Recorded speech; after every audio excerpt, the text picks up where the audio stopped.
राज्यात आरक्षणाच्या मुद्द्यावरून तापलेले राजकारण आता समाज जीवनातही धगधगू लागले आहे।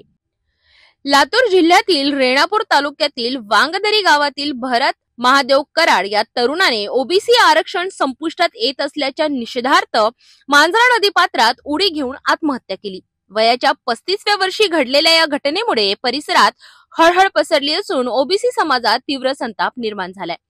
भरत कराड हे रिक्षाचालक होते आणि ओबीसी आरक्षण बचाव आंदोलनात गेली काही वर्षे सक्रिय सहभागी होते। त्यांनी आत्महत्येपूर्वी लिहिलेल्या चिठ्ठीत सरकारने ओबीसींचा घात केलाय, माझ्या बलिदानानंतर तरी समाजाला न्याय मिळावा असे लिहिले आहे। भरत कराड यांच्या अंत्यसंस्कारावेळी गावकऱ्यांनी आणि ओबीसी समाज बांधवांनी मोठ्या संख्येने हजेरी लावली। ओबीसींना आरक्षण मिळालेच पाहिजे आणि भरत कराड यांचे बलिदान व्यर्थ जाणार नाही अशा घोषणांनी वातावरण संतप्त झाले। याविषयीचे पहिले वृत्त सिटी न्यूज अमरावतीवर प्रसारित करण्यात आलं होतं।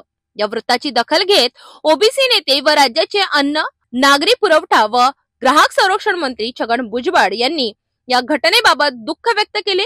आज लातूर येथे येऊन कराड कुटुंबियांची सांत्वनापर भेट ते घेणार आहेत। भरत कराड यांच्या पश्चात आई, पत्नी, 3 मुली व 1 मुलगा असा परिवार आहे।